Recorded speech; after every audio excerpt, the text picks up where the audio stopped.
Hello everyone, this is JL Aviation here, finally bringing you a Gemini Jets unboxing video with voiceover.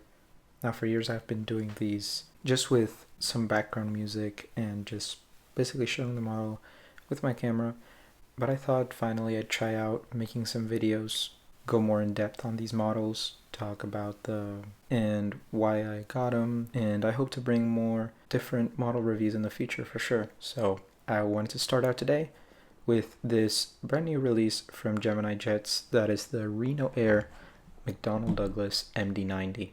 Now, Reno Air, they got bought by American Airlines eventually, and that's why they have a retro livery with their tail with the mountains on it. I don't usually collect a lot of defunct airlines, and usually I'm not like a retro collector myself, but there's a lot of airlines from like around the 90s to 2000s to even early 2010s era that are not around anymore.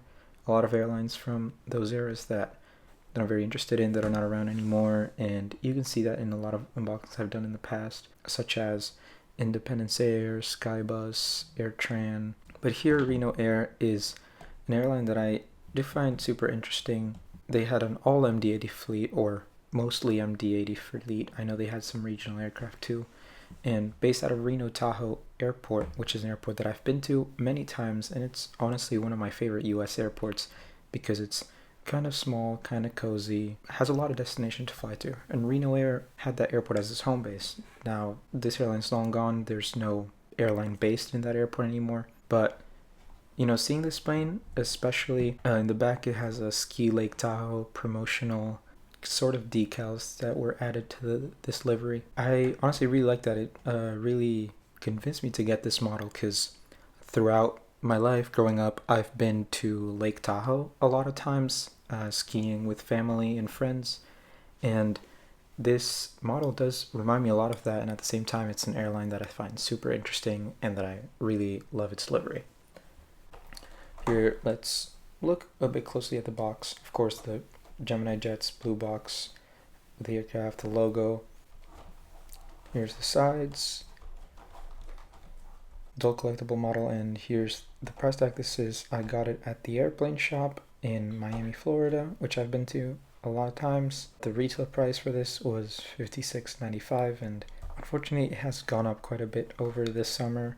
While I was picking out of all the models that I was interested in, I decided this was the best to invest in. 1/400 scale die-cast model. Here's the back of the box with the flying aircraft, or in 2024 release. This was from July 2024 or June. I think, yeah, it was July 2024. And unlike other boxes, it doesn't say look inside in this part. I kind of just noticed now before I started recording.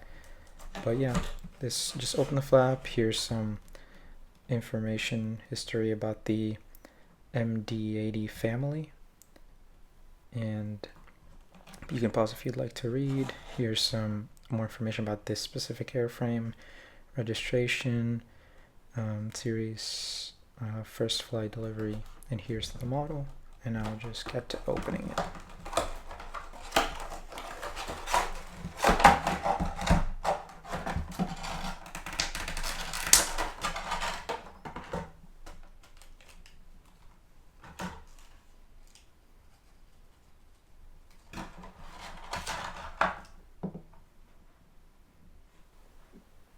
And here is the MD-90, quite a nice looking mold. The gear do roll, at least the back gear do, the front gear doesn't, but again, it's not really recommended to do that much with these models as they can break easily.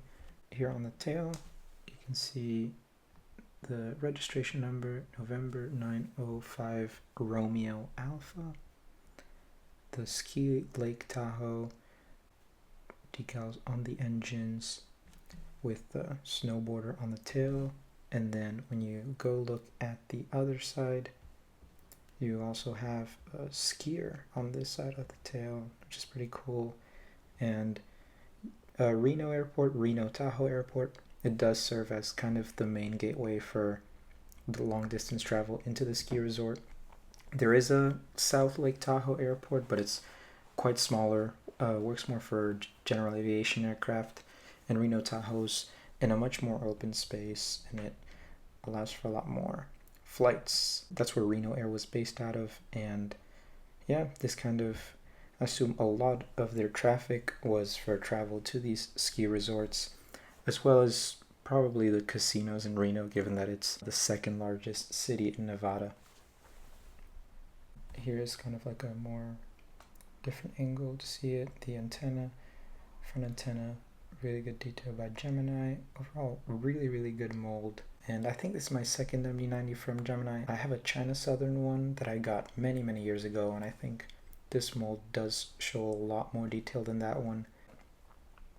Here is what the MD-90 looks like from the front. Here is the underside, and of course all these models have the Gemini Jets logo right there next to this hole where you can put the stand if you have one. So you can see there's kind of like a lot of the MDs had like a small back door, which was mostly used as like an emergency door, but some MD-80s did use it to board. I don't think the MD-90 did that much. Cargo door, and there are the Reno Air titles. Really like the green and kind of gray on the airline's logo. Blends really well.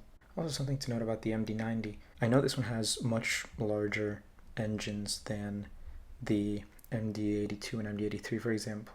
And those are my reference points, because those are the most common McDonnell Douglas aircraft. And I mean, you don't see them much anymore nowadays, which is quite sad, but I did get to fly on one the previous year with Red Air, and if you're interested in checking out more of the channel, I have a trip report on that, and I plan on doing more content in the future talking about what it was like flying on it. And yeah, here is view from the back, where you can kind of appreciate the engines as well. And yeah, that's about it for this model. Of course, kind of a medium-sized plane, and just very happy to have it in my collection, because not only does it remind me of a place I really like to visit and that I visited a lot throughout my life, but it's also kind of a classic airline that has been gone for a long time, but it's a good way to like keep its memory going and respect its legacy and its lasting impact on the Reno Tahoe area, as kind of the only airline that had been based in that place. And that's been it for my unboxing and review today. Hope you guys liked the video, and let me know if you prefer this format over my previous unboxing format, and let me know if you'd like to see me continue doing this as I progress with the channel. And I have, of course, many more unboxings planned, but again, I do plan on perhaps going back to some other models that I already have and doing a bit of a review or talking about them, since there's a lot that I really love from my collection.